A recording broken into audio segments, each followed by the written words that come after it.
आज मैं बात करना चाहूँगा एक ऐसी रूहानी शख्सियत की जिसकी वजह से आप और मैं आज़ाद हवा में सांस ले रहे हैं। हमें आज़ादी किसने दिलाई? कहा जाता है दे दी हमें आज़ादी बिना खड़क बिना ढाल। साहब, इससे बड़ा ऐतिहासिक झूठ दूसरा कोई पैदा नहीं किया गया इस मुल्क में, क्या दुनिया के इतिहास में इतना बड़ा फरेब कभी नहीं हुआ है। क्या आप जानते हैं कि आपको आज़ादी दिलाई है एक शख्स जिसका नाम था नेताजी सुभाष चंद्र बोस, जिन्होंने एक इंडियन नेशनल आर्मी खड़ी की थी जापान की मदद से और अपने 60,000 फौजों के साथ हिंदुस्तान, अंग्रेज़ों के हुकूमत वाले हिंदुस्तान पर चढ़ाई कर दी थी। इम्फाल कोहिमा में वर्ल्ड वॉर II की सबसे भीषण जंग हुई थी, सबसे भीषण जंग हुई थी और कांटे की टक्कर थी। 10-11 का फर्क था और ये बेचारे जापानी और जो भारतीय सेनाएं थीं वो बैटल हार गईं।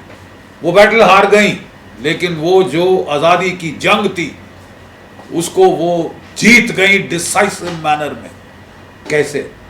उस वक़्त 25 लाख की ब्रिटिश इंडियन आर्मी थी, 25 लाख। वो लड़ चुके थे जर्मनी के खिलाफ, जापान के खिलाफ, इटली के खिलाफ और सबको हरा चुके थे। तब हमारा अपना सैनिक नेतृत्व भी था। हमारे पास ब्रिगेडियर करियप्पा ब्रिगेडियर की रैंक तक पहुंच चुके थे। कर्नल थमैया, श्रीनगेश इत्यादि ये लोग कर्नल की रैंक पे थे। हमारे पास नेतृत्व भी था, लीडरशिप भी थी। ठीक है, हुआ क्या कि नेताजी बिल्कुल क्लियर थे कि अंग्रेज हुकूमत भारत में टिकी हुई है तो केवल एक जो है आधारशिला पर, और वो है ब्रिटिश इंडियन आर्मी की वफादारी और लॉयल्टी राज के प्रति। अगर ये लॉयल्टी टूट जाए, अंग्रेज एक दिन भारत में नहीं ठहर सकते। वर्ल्ड वॉर II के बाद अंग्रेज लड़ लड़ के 6 साल थक चुके थे। वो सारे अपने घर वापस जाना चाहते थे। जिनको नहीं भेजा जा रहा था वो बगावत कर रहे थे अंग्रेज। ठीक है, रॉयल एयरफोर्स में यहाँ पे म्यूटनी हुई थी।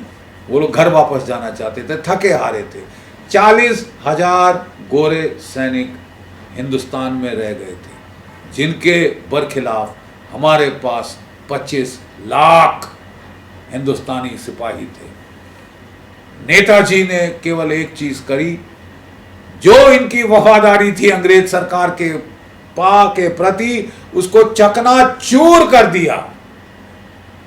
उसी अंग्रेजों ने बड़े क्लेवरली आजाद हिंद फौज के बारे में खबर को छुपा के रखा ताकि भारतीयों को यह ना पता चले कि एक भारतीयों की फौज उनकी आज़ादी के लिए लड़ रही है। लेकिन जब वो जंग जीत गए तो वो बड़े ट्रायम्फलिस्ट मोड में आ गए साहब। अब हमने फतह कर ली है, अब हम इन हिंदुस्तानी कालुओं का, भूरे लोगों का नाक रेत में रगड़ेंगे। और उन्होंने क्या किया साहब, दुनिया भर में डंका पीट दिया कि जो आज़ाद हिंद फौज के जो अफसर हैं, जिन्होंने आज़ाद हिंद फौज के लिए लड़े बड़ी बखूबी से, उनके खिलाफ जो है कोर्ट मार्शल की ट्रायल होगी। और कहाँ होगी? लाल किले में। क्यों लाल किला क्यों चुना साहब?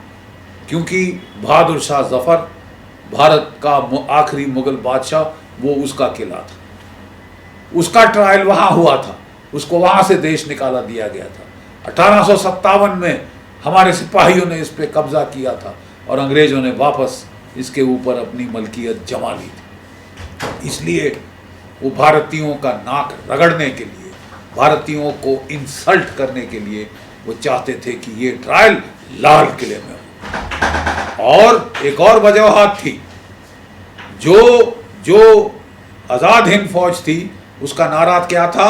हम दिल्ली दिल्ली जाएंगे, लाल किले पर तिरंगा फहराएंगे।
लाल किले पर तिरंगा फहराएंगे, ये नारा था हमारी आज़ाद हिंद फौज का।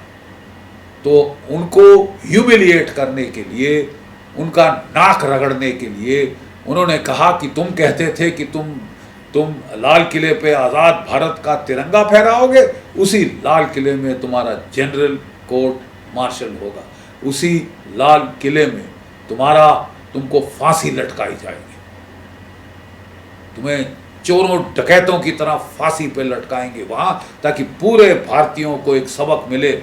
जैसे वर्ल्ड वॉर 1 के बाद बड़ी उम्मीद थी कि साहब हमारी 13 लाख की फौज लड़ी थी इनके लिए, 80,000 से ज़्यादा हमारे सैनिक शहीद हुए थे अंग्रेज़ों के लिए लड़ते हुए। उस वक़्त बड़ी उम्मीद जगी थी कि साहब हाँ, ये लोग हमको डोमिनियन स्टेटस देंगे, कनाडा जैसे, ऑस्ट्रेलिया जैसे, ये हमको आज़ादी तो ना दें लेकिन कम से कम डोमिनियन स्टेटस तो हमको देंगे ही देंगे।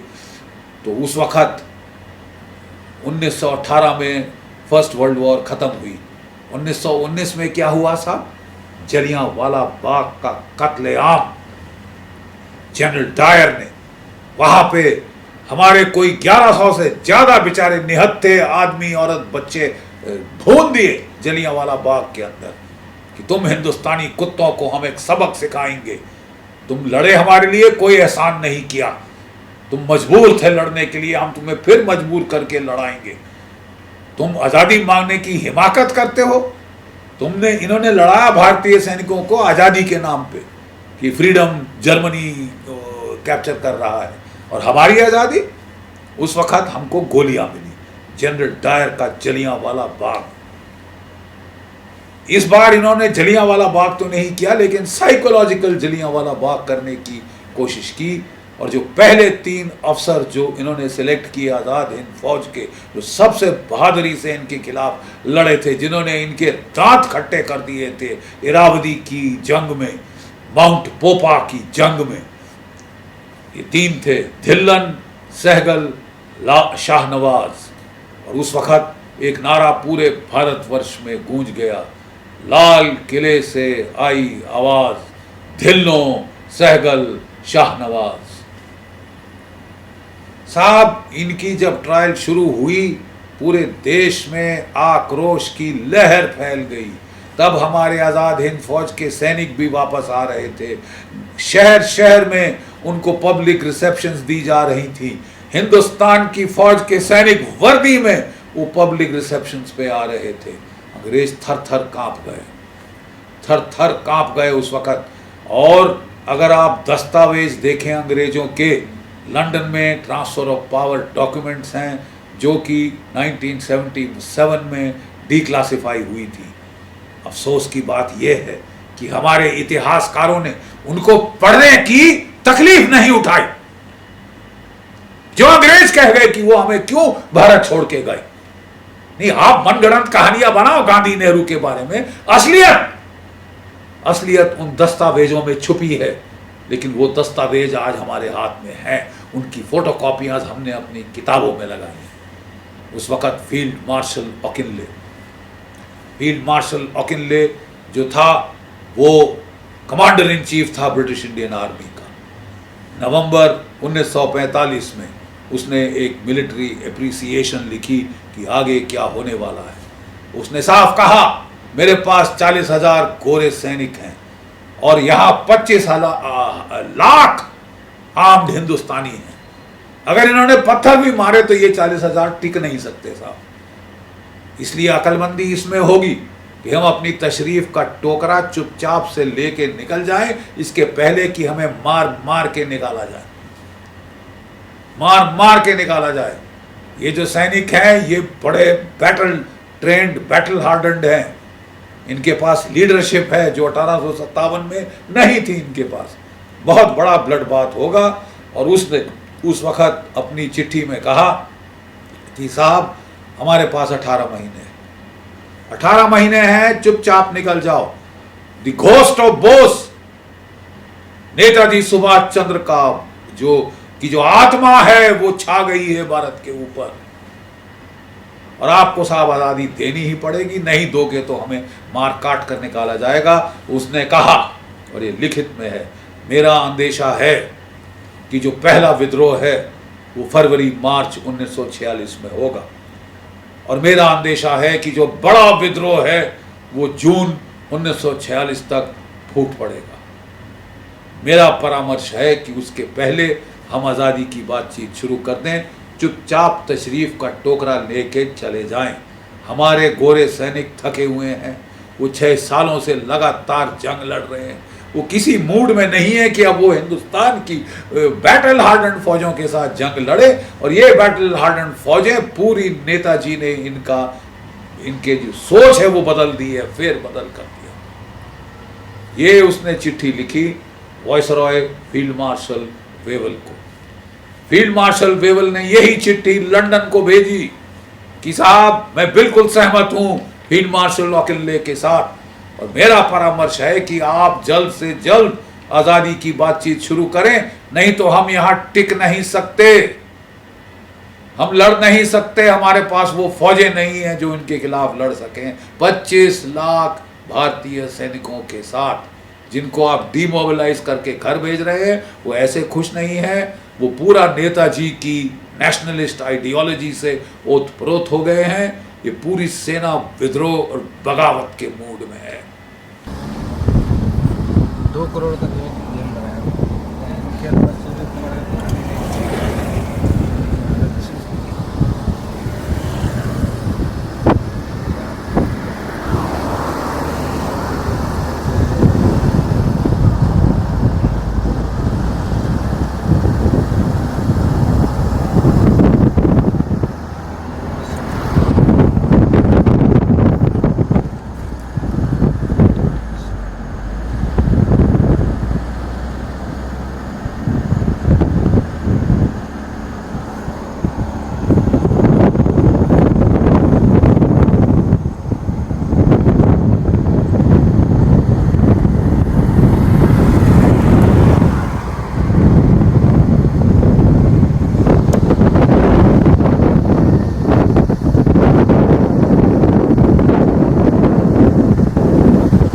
लंदन से जवाब आया, अरे तुम बुढ़े जर्नैलों की पतलून खिसक गई, तुम बुढ़े जर्नैलों की पतलून खिसक गई है, you have lost your nerve. Lord ये फील्ड मार्शल वाइकाउंट वेवल ने चिट्ठी लिखी वापस राजाधिराज को, किंग जॉर्ज V को लंदन में, if your majesty thinks I have lost my nerve, it is your duty to replace me this minute. अगर शहंशाह समझते हैं कि मैं अपनी पतलून मेरी ढीली हो गई है, आपका फर्ज है कि आप इसी वक्त मुझे मेरे ओहदे से बर्खास्त करें, किसी और को लाएं। लेकिन आप मेरा परामर्श जो है नजरअंदाज नहीं कर सकते, आप मेरा परामर्श नजरअंदाज नहीं कर सकते। और साहब इसके चलते इंग्लैंड भी हिल गया। बड़ी बातचीत हुई, आपको कितनी फौज चाहिए, कहाँ से आएगी, ये फौज तो है ही नहीं हमारे पास। बोले इतने स्क्वाड्रन एयरफोर्स के चाहिए, नेवी के ये चाहिए, बर्मा में जो मलया में हमारी भारतीय फौजें हैं क्या उनको वापस लाएं, क्या करें। मतलब हड़कंप मचा हुआ था। जनरल सिन्हा जो पहले अफसर थे भारतीय, जो कि मिलिट्री ऑपरेशन डायरेक्टरेट में पोस्ट हुए, उन्होंने वहाँ जाके फाइल पढ़ी ऑपरेशन गोंडोला कि इतने घबरा गए थे अंग्रेज कि उन्होंने एक इवैक्यूएशन प्लान बनाया था कि अंग्रेज फौजें लड़ते लड़ते उन शहरों तक जाएंगी जहाँ पे या तो एयरपोर्ट है या बंदरगाह है, वहाँ पे वो किलेबंदी करेंगी। और जब तक जो जहाज़ों से एयरक्राफ्ट से, समुद्री जहाज़ों से आखिरी अंग्रेज औरत बच्चे सैनिक अधिकारी वो वहाँ से भागेंगे दुम दबाकर। ये लिखित में है साहब, और ये चरखा काटने से नहीं हुआ है, ये उपवास करने से नहीं हुआ कि हमने साहब इतना उपवास किया कि रो रो कर अंग्रेजों की आंखें सूज गई और बोला हम भीख के कटोरे में आपके आज़ादी डाल के जा रहे हैं। हमने भीख मांगकर आज़ादी नहीं ली। अफसोस तो यह है कि सत्ता उनको मिली जिन्होंने भीख मांगी, जिन्होंने अंग्रेजों का साथ दिया, जिन्होंने गद्दारी की इस वतन के प्रति। और जो लड़े, जो मरे, आज उनका नामो निशान मिटा दिया गया है। आपके इतिहास के पन्नों से। और ये तो मोदी सरकार के आने पर नेताजी को उनका स्थान दिया गया है। और राजपथ जो होता था, जो आज कर्तव्य पथ है, इंडिया गेट के पीछे नेशनल वॉर मेमोरियल के सामने, वहाँ पे जहाँ जॉर्ज 5 का पुतला हुआ करता था, जिस कैनोपी के नीचे, वहाँ नेताजी की 28 फुट की 80 टन की मूर्ति आज लगी है।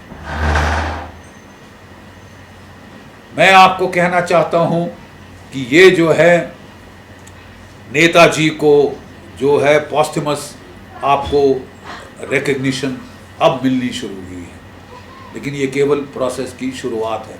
मैं जानना चाहता हूं कि उन्होंने किया क्या।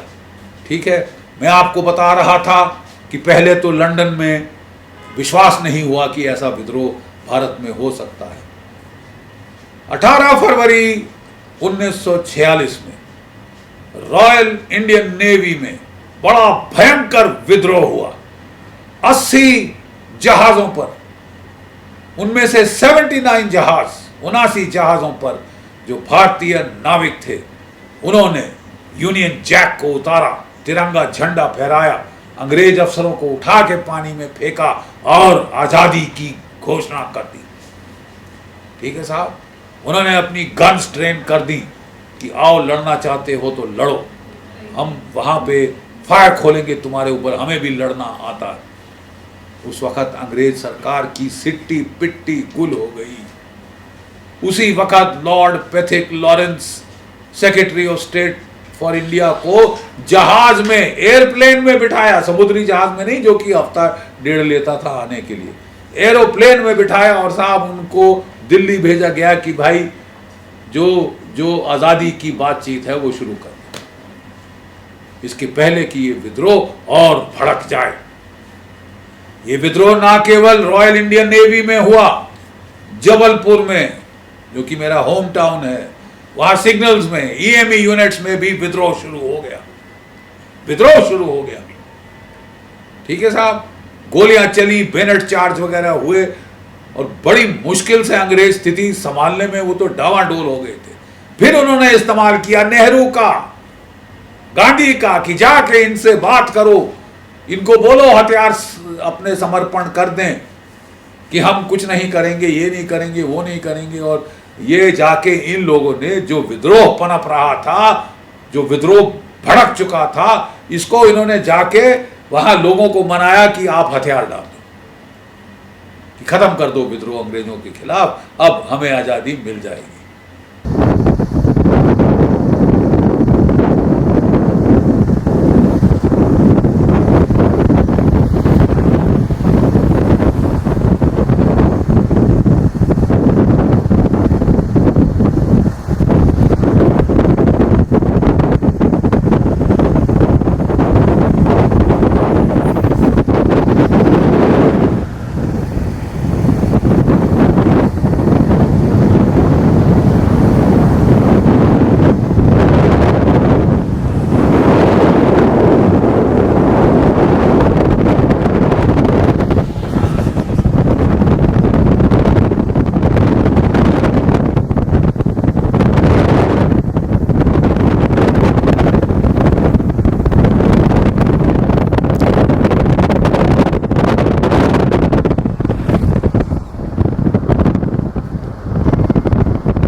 ये है साहब असली कहानी।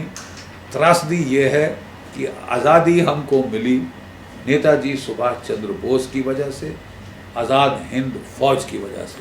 क्या आप जानते हैं कि आज़ाद हिंद फौज में जो है 60,000 की नफरी थी, जिनमें से 26,000, ध्यान से सुनिए, 26,000 शहीद हो गए, कुर्बान हो गए अपने देश को आज़ाद कराने के लिए। और 26,000 का मतलब 44% सेना कुर्बान हो गई। आज हमारे पास एक नेशनल वॉर मेमोरियल है जो मौजूदा सरकार ने बनाया है, ठीक है। इस वॉर मेमोरियल पे कितने नाम हैं?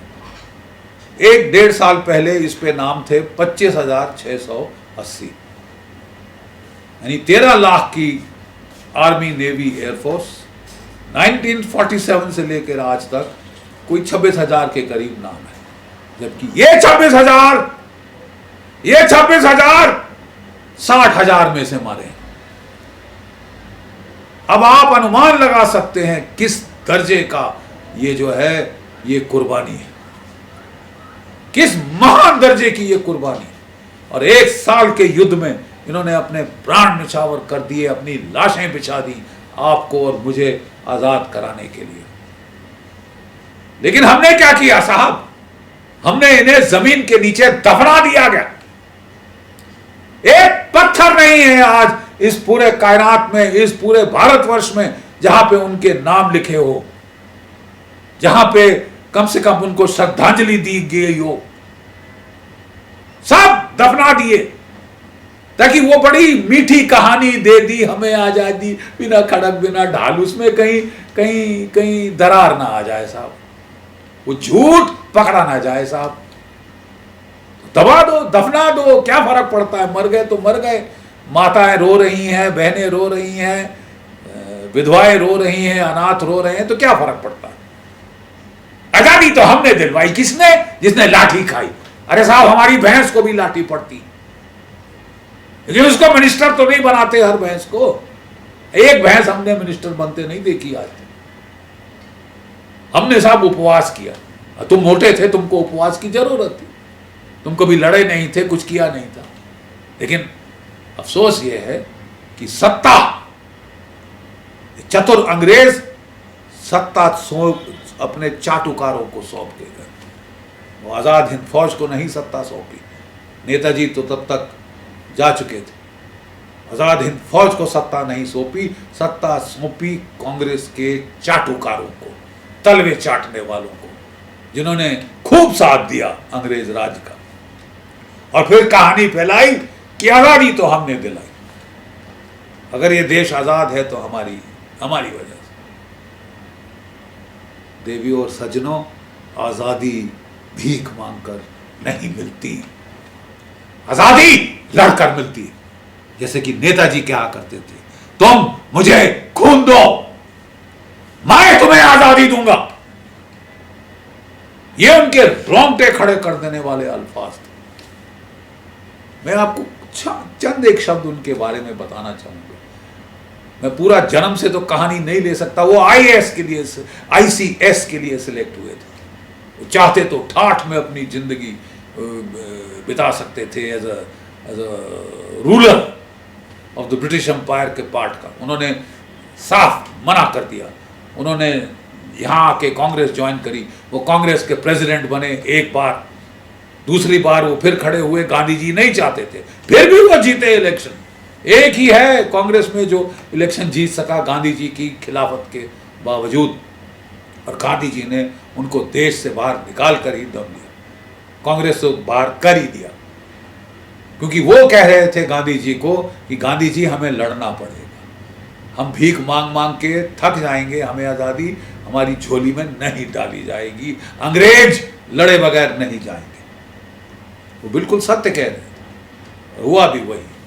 उन्होंने ये कहा, चाणक्य नीति है कि मेरे दुश्मन का दुश्मन मेरा दोस्त है।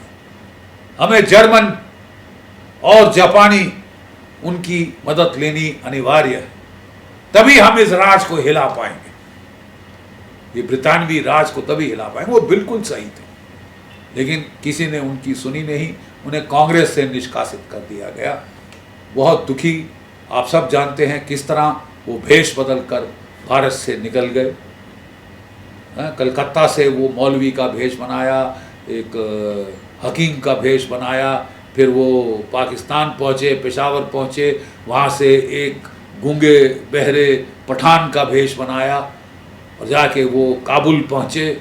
अलग अलग दूतावास में गए, जर्मनी की, रूस की, इटली की, और कई दिन वहाँ उसके बाद उनको इटली ने पासपोर्ट दिया। अब उन्होंने काउंट ऑरलैंडो, एक इटालियन का भेष बनाया, थे तो वो लंबे चौड़े गोरे थे, तो उसका भेष बनाया और वो बाई ट्रेन उज़्बेकिस्तान, कजाकिस्तान से होते हुए वो मॉस्को पहुँचे। वहाँ उन्होंने स्टालिन से मिलने की कोशिश की। वो चाहते थे कि रूस मदद करे भारत की, लेकिन रूस उस वक़्त वो अंग्रेज़ों के साथ मिल चुका था क्योंकि जर्मनी से युद्ध हो रहा था, तो इसलिए उसने बिल्कुल घास नहीं डाली। तो फिर ये उठ के इटली गए और इटली से ये जर्मनी गए, हिटलर से मिले। जो हमारे कैदी थे हिटलर के पास, भारतीय सैनिक, उनसे एक इंडेस्चे लीजन, एक ब्रिगेड खड़ी करी भारत को आज़ाद कराने के लिए। हर दिन वो रेडियो बर्लिन से ब्रॉडकास्ट करते थे भारत के लोगों को आह्वान देने के लिए कि तुम विद्रोह करो, तुम उठा के पटको इस सरकार को। लेकिन तब अफसोस, जर्मनी लड़ाई हारने लगा। यहाँ पे जापानी जो थे, रास बिहारी बोस ने उनको कहा कि एक ही भारतीय है जो ये आज़ाद हिंद फौज को गैल्वनाइज कर सकता है, उसको आप लाओ और तब जाके ये सफल होगी आज़ादी। तो उन्होंने जर्मनी से मांग की कि बोस हमें दे दो। तो वो जो पहले तो वो बहुत कोशिश की गई कैसे भेजा जाए, जर्मनी से जापान की फ़्लाइट भेजी जाए, और यहाँ पे चर्चिल ने आदेश दिए थे कि इसको मार डाला जाए अगर ये निकलने की कोशिश करता है। और जब वो भाग भी रहे थे, जब वो एस्केप किया था उन्होंने भारत से बर्लिन, तब भी उनके पीछे SAS special force, special service commando, special air service के कमांडो लगाए हुए थे उनकी हत्या करने। फिर भी वो बच पुच के निकल गए। अब साहब ये आखिर में फैसला हुआ कि उनको सबमरीन के रास्ते भेजा जाएगा।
निकला हूँ, यही रास्ते पहुँचे ना।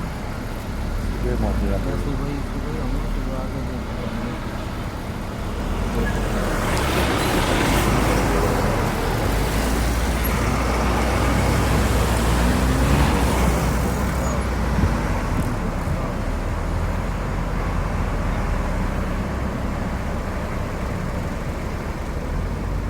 चलो ठीक है, हम पहुँचे।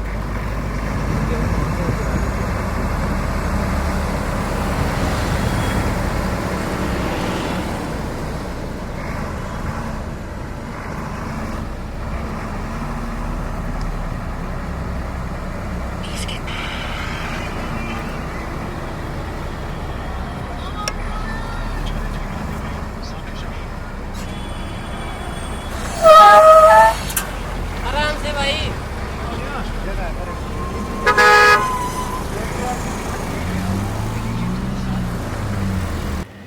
और 1943 में साहब वो सबमरीन में बैठे और बर्लिन से पहले वो सबमरीन का टास्क था साउथ अमेरिका की तरफ जाके अंग्रेजों के जहाज उड़ाने का।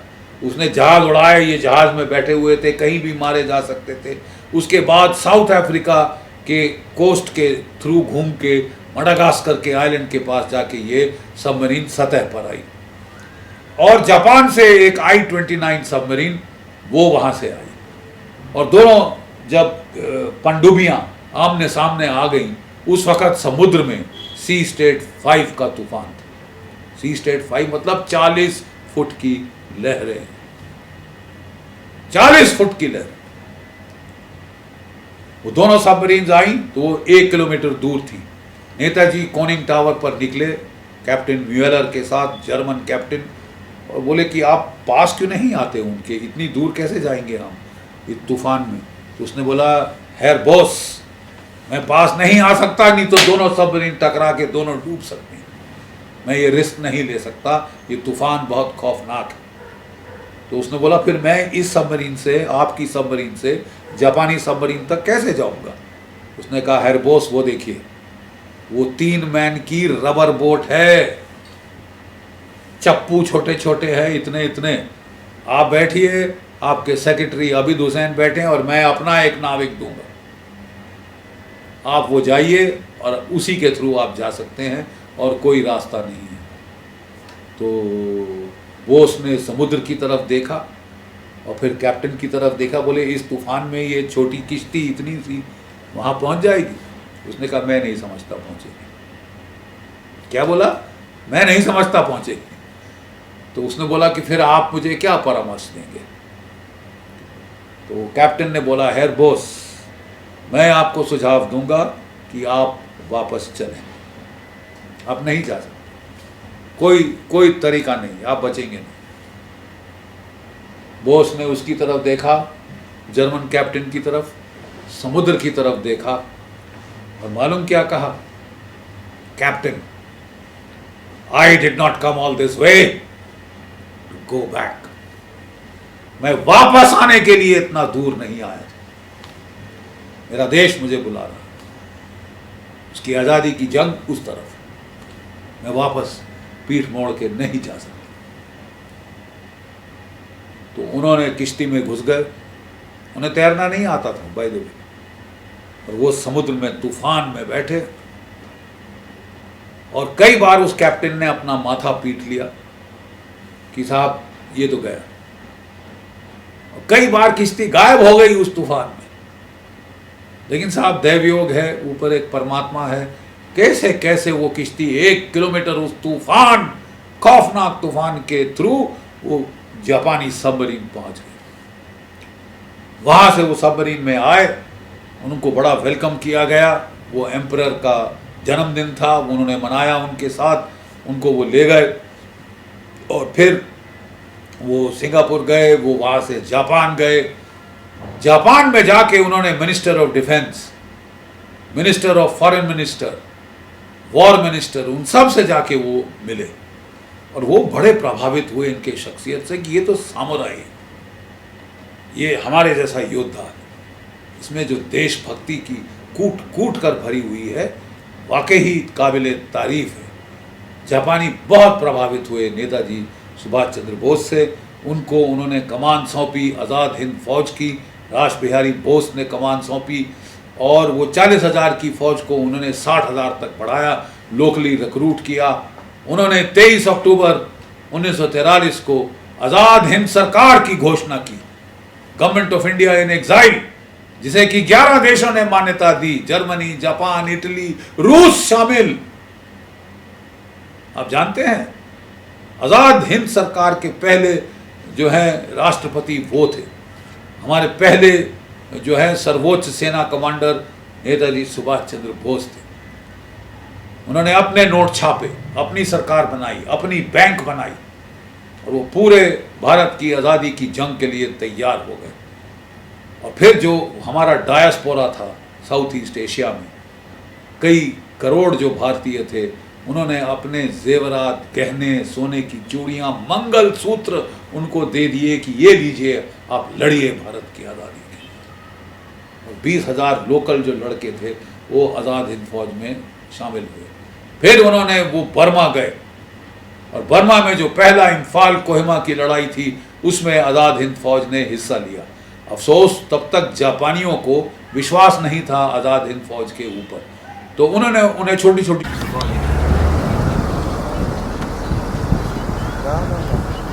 इससे ज़्यादा सिर्फ और स्टेबल रहता है।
भारतीय होनी चाहिए।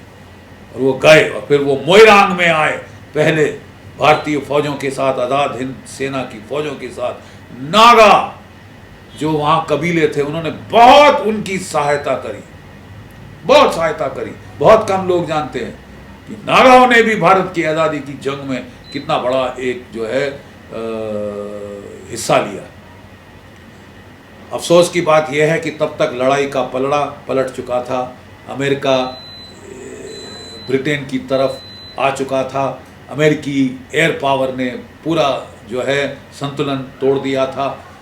44 की बात थी, अगर 1943 में हमला होता, जैसे चाकू मक्खन के थ्रू जाता है वैसे जाता, लेकिन 44 तक पूरी स्थिति बदली हो चुकी थी। अमेरिका की नेवी ने बड़ा मुश्किल कर दिया था जापान के लिए सप्लाई करना, और जापानी सैनिक तब भी बड़ी बहादुरी से लड़े, आज़ाद हिंद फौज के सैनिक तब भी बड़ी बहादुरी से लड़े। लेकिन उस वक़्त मानसून आ गई, इनकी पूरी सप्लाई जो थी वो बिल्कुल बह गई और बड़ा नुकसान हुआ। कितनी कैजुअल्टी जिस उस लड़ाई में हुई आज़ाद हिंद फौज की, वो पूरी की पूरी डिवीज़न ख़त्म हो गई उस हमले में। लेकिन देखिए, ना इस फौज ने हिम्मत हारी, ना नेताजी ने हिम्मत हारी। वो खुद आगे गए, खुद जाके उन्होंने देखा, और जो फ्रेश डिवीज़न है वो सिंगापुर से भेजी गई लड़ने के लिए, जो 2nd INA डिवीज़न थी। उनको इरावदी के ऊपर डिफेंस का जिम्मा दिया गया। अंग्रेज तब हंस रहे थे कि हाँ, अरे ये क्या लड़ेंगे, अभी तक तो घर आने के लिए लड़ रहे थे, वो तो लोग लड़ते हैं, अब तो ये घर से दूर जा रहे हैं। तो ये तो इनकी तो हालत खस्ता होगी। जहां आज़ाद हिंद फौज की मोर्चे हैं, हम वहां पे हमला करेंगे, ये सब आत्मसमर्पण कर देंगे। आत्मसमर्पण? कर्नल ढिल्लों की कमांड में हमारी एक ब्रिगेड इरावदी के ऊपर लड़ी, जहां मेन एलाइड हमला आया, बम्बरों ने ताबड़तोड़ बम गिराए, तोपखाना चला, उनके टैंक नदी के, इरावदी नदी के पार आके गोलाबारी करी, और फिर हमले हुए असॉल्ट बोट्स में। कर्नल ढिल्लन ने बड़े इत्मीनान से उनको पास आने दिया, और जब पास आए मशीन गनों से, राइफलों से फायर खोला। पहली वेव वहीं डुबो दी, दूसरी वेव पीछे मुंह करके भागी, तीसरी वेव भी विफल रही। अरे 5 हमले किए उस दिन, 5 हमले किए, 5 के 5 मुंह तोड़ जवाब दिया। अंग्रेज हिल गए। फिर उन्होंने भीषण बमबारी करी by the air force. Colonel Dhillon को खबर मिली कि दूसरी जगह अटैक हो रहा है, तो वो उस तरफ गए, लेकिन अंग्रेजों ने उसी तरफ अटैक किया जहां कर्नल ढिल्लन वहां से हट के दूसरी तरफ गए थे। और उनके जाने के बाद वो उनके साथी इतनी बम्बार्डमेंट से घबरा गए, और अंग्रेज जो है वो वहां पे पांव जमा पाए, बड़ी कुर्बानी देकर। तब कर्नल ढिल्लन ने अपनी पूरी फौजों को इकट्ठा किया, वहां से रिट्रीट करके ये लोग माउंट पोपा पे पहुंच गए। माउंट पोपा पे जनरल जो शाहनवाज हैं, वो वहां पे उनको डिवीजन की कमांड दी गई। जनरल ढिल्लन की ब्रिगेड वहां आ गई, कर्नल सहगल की ब्रिगेड भी वहां पे आ गई, ठीक है। और पूरी डिवीजन ने माउंट पोपा की ऊंची खड़ी चट्टान वाली पहाड़ी पे डिफेंस ले लिया। अंग्रेजों ने बारंबार इसके ऊपर हमला किया, सर मारा इस दीवार के खिलाफ, टैंक लेके आए, उनके टैंक इन्होंने ग्रेनेडों से उड़ा दिए, ये कर दिए, सब हमले पे हमला किया, लेकिन विफल हुआ। वो छू नहीं पाए आज़ाद हिंद फौज की ये जो हमारी डिवीजन थी, जो लड़ रही थी माउंट पोपा बर्मा के अंदर। किसी भी फौज में ये एक बड़े गौरव के साथ कहा जा सकता है ऐसी लड़ाई के बारे में। आखिरकार हताश होकर अंग्रेज सेनाओं को बाईपास करके आगे जाना पड़ा, ताकि इनकी रसद काटे, और कोई तरीका नहीं है, इनको हम हमला करके नहीं ले सकते, फेल हो गए। यह है आज़ाद हिंद फौज के लड़ने का जज्बा। जिस हिम्मत और शुजात से वो लड़े, वो काबिल तारीफ है। किसी भी सेना के इतिहास में वो स्वर्णिम अक्षरों में माउंट पोपा की लड़ाई को लिखा जाएगा, जबकि एवरीथिंग वाज अगेंस्ट देम। लेकिन तब तक लड़ाई का पासा पलट चुका था, अंग्रेज उसको बाईपास करके आगे गए, जापानीज़ की हिम्मत टूट चुकी थी, वो बेचारे हटते हटते विड्रॉ करते बर्मा से वो लोग निकल गए। अब जो नेताजी सुभाष चंद्र बोस थे, वो चाहते थे कि वो अपनी आज़ाद हिंद फौज के साथ बर्मा में ही लेके गुरिल्ला युद्ध करें और वहाँ से फिर भारत में घुसने की कोशिश करें। लेकिन जो बर्मा की सरकार जो पहले जापानियों के साथ थी और आज़ाद हिंद फौज के साथ थी, उसने पासा पलट दिया, वो जाके अंग्रेज़ों से मिल गए। तो इनको ये प्लान छोड़ना पड़ा। ये सिंगापुर में आए और तब तक लड़ाई का अंत आ रहा था। ये टोक्यो गए, इन्होंने रूस के साथ संपर्क किया। साइबेरिया ओम्स्क में इन्होंने एक दूतावास खोला, एम्बेसी खोली है, और वहाँ पे आज़ाद हिंद फौज की एम्बेसी बनाई जिसे मान्यता दी रूस ने। तो जब युद्ध अब ख़त्म होने वाला था तो तब ये जाके जो है वहाँ से जापान से ये पूरी बातचीत हो चुकी थी, रशियन एम्बेसडर से ये मिल चुके थे। अब ये सिंगापुर से एक फ़्लाइट चली जिसको बोला गया है ये जा रही है जापान, फार्मोसा के ज़रिए। फार्मोसा में दिखाया गया कि ये प्लेन क्रैश हो गया है, जबकि ये इस प्लेन में थे ही नहीं। अभी पिरगोजिन का आपने देखा है जो हो रहा है पूरा, और ये सीधा उड़ के गए थे मंचूरिया। साथ में जापान के जनरल शेडेई थे जो रूसी भाषा के अच्छे जानकार थे। ये दोनों मंचूरिया में उतरे और इन्होंने जाके रूसी फौजों को आत्मसमर्पण किया। और वहाँ पे स्मर्श नाम की इंटेलिजेंस एजेंसी थी रूस की, उसका उतरेखिन और उस्तिनोव कर्नल था, उन्होंने इनको अपने साथ लिया और इनको लेके वो पहुंचा दिया ओम्स्क साइबेरिया में, जहाँ की आज़ाद हिंद फौज की एम्बेसी थी। ये अगस्त 18 की बात है। और फिर ओम्स्क साइबेरिया पहुंचकर इन्होंने 3 रेडियो ब्रॉडकास्ट किए। कहा जाता है 18 अगस्त को ये शहीद हो गए थे, लेकिन इन्होंने दिसंबर 1945 में पहला ब्रॉडकास्ट किया साइबेरिया से 32 मीटर बैंड पे, जो कलकत्ता में रिकॉर्ड हुआ इंटेलिजेंस ब्यूरो द्वारा। फिर जनवरी में इन्होंने ब्रॉडकास्ट किया और फिर आखिरी ब्रॉडकास्ट 18 फरवरी 1946, जबकि विद्रोह हुआ था यहाँ नेवी का। हिल गए अंग्रेज कि ये तो जिंदा है।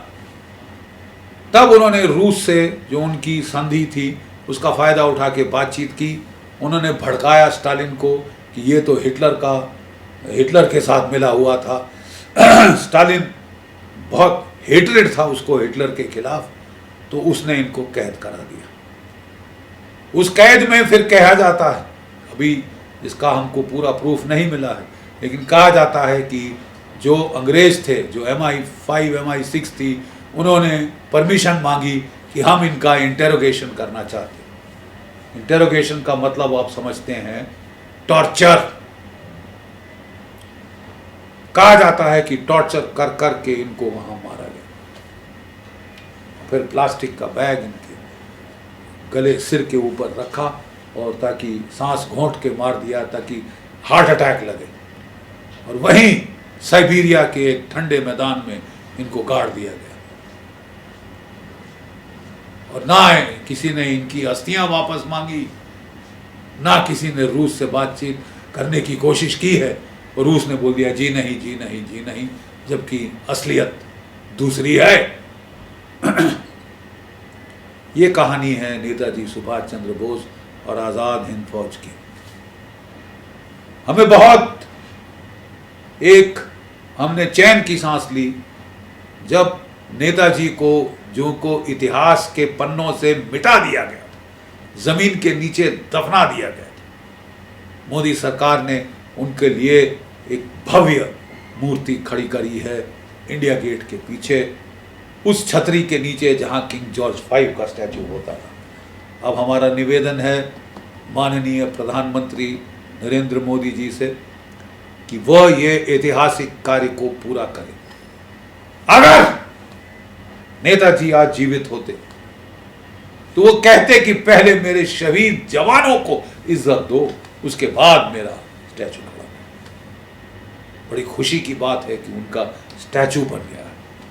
इतिहास जो है अब सही दिशा में मोड़ा गया, लेकिन ये मोड़ तभी पूरा होगा, ये फासला तभी पूरा होगा जब हम दिल्ली में या तो लाल किले के आगे या जो जहां पे स्टैचू बना है नेताजी का, काफी जगह है उसके पास एक आजाद हिंद फौज का शहीद स्मारक बनाएं उन 26,000 सैनिकों के लिए जिनकी आत्माएं आज भी भटक रही, उनके लिए त्रास, पितरों के लिए त्रास तर्पण करना किसी हिंदू के लिए, किसी भारतीय के लिए अनिवार्य है। Give it closure, a decent closure. Give them recognition which they deserve. जाने कुर्बान कर दी और आप उनके लिए एक पत्थर नहीं खड़ा कर सके। धिक्कार है भारतीयों, धिक्कार है। मैं आपको बताना चाहता हूं कि सिंगापुर में नेताजी ने अगस्त के महीने में एक शहीद स्मारक खड़ा किया था आजाद हिंद फौज का, 3 पिलर्स का, जॉइंट पिलर्स का ये बड़ा भव्य शहीद स्मारक था आजाद हिंद फौज का, और वहां उन्होंने सैल्यूट दिया था। ये किया जब जंग हार गए और वो नेताजी रूस चले गए लड़ाई जारी रखने के लिए, तब माउंटबेटन बड़े कॉन्करर की तरह सिंगापुर आया। उनके साथ नेहरू जी गए थे। नेहरू जी को प्रवासी भारतीयों ने बोला कि आप भारत के नेता हैं, आप थोड़ा कष्ट करेंगे कि इस शहीद स्मारक पर जाकर पुष्पांजलि अर्जित करें, कुछ पुष्प भेंट चढ़ाएं उन शहीदों के नाम जो आपके देश की आज़ादी के लिए लड़के शहीद हो गए।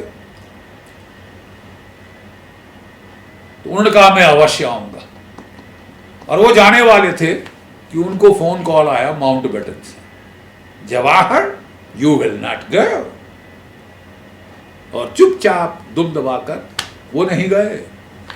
He did not go.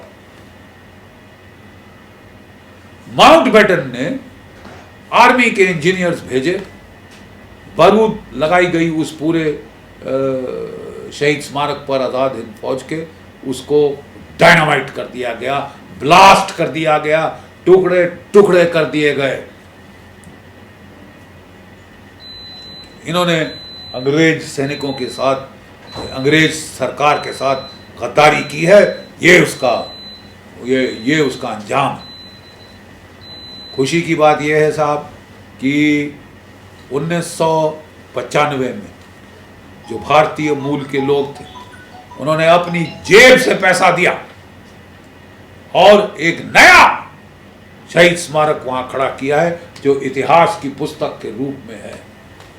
हमारे पास तस्वीरें उस नेताजी के बनाए शहीद स्मारक की, उसको ब्लास्ट जो किया गया उसके खंडर की, और जो शहीद स्मारक भारत के प्रवासी भारतीयों ने अपनी जेब से पैसा खर्चा करके दोबारा बनाया अपनी इज्जत बरकरार रखने के लिए। तो क्या हमारा जमीर भारतवर्ष में इतना मर गया है कि आजादी के 75 साल बाद भी हम एक शहीद स्मारक नहीं बनवा पाए? धिक्कार है, वाकई ही धिक्कार है, लानत है उस देश पे जो अपने शहीदों को भूल जाए, उनको एक्नॉलेज करने से इंकार कर दे। क्या है, आप गद्दार समझते हैं उनको? आप अंग्रेजों के चम्मच हैं अभी? नहीं साहब, ये आजाद मुल्क है। मुझे पूर्ण विश्वास है कि अब जब हवा बदल गई और हम इतिहास को अब सही तौर से फिर से लिख रहे हैं, तो ये जो ऐतिहासिक प्रक्रिया मोदी जी ने शुरू करी, नेताजी का स्टैचू राजपथ, कर्तव्य पथ पर इंस्टॉल करके अब ये पूर्ण की जाएगी। वहीं पर या लाल किले के सामने, जो कि आखिरी ध्येय था आजाद हिंद फौज का, हम दिल्ली जाएंगे, लाल किले पर तिरंगा फहराएंगे, वहां पर एक शहीद स्मारक 26,000 आजाद हिंद फौज के शहीदों के लिए बनाया जाए। 44% वो फौज कुर्बान हो गई। ऐ मेरे वतन के लोगों, जरा आंख में भर के पानी जो शहीद हुए हैं उनकी जरा याद करो कुर्बानी। जय भारत, जय हिंद।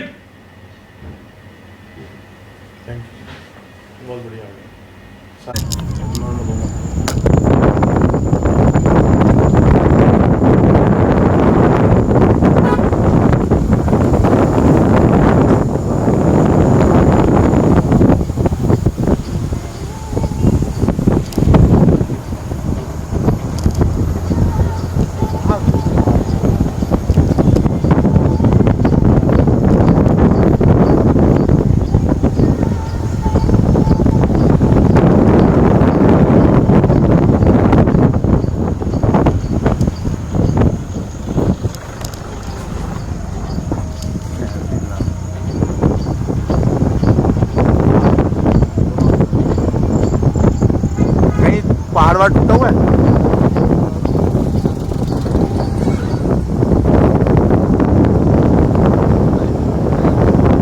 वहाँ पे है, वहाँ पे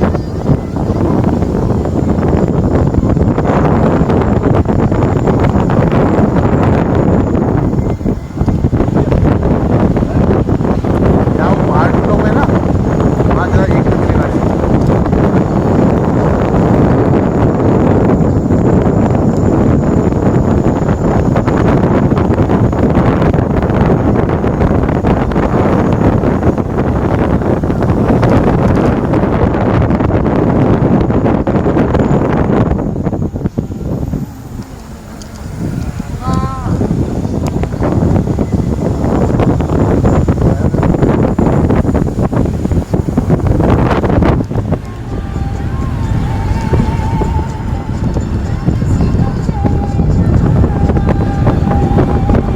धीरे कर दो गाना, बिल्कुल धीरे कर दो। कुछ चिंता करनी चाहिए, बना देगा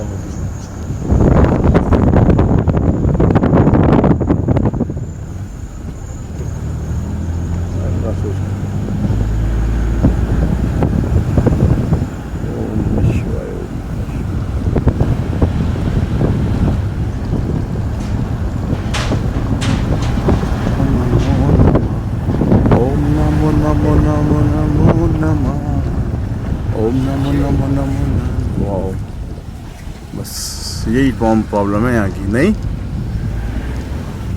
आपको पता था ये आएगा ऐसे? गलती थी इसकी, ईमानदारी से बोलना है ना?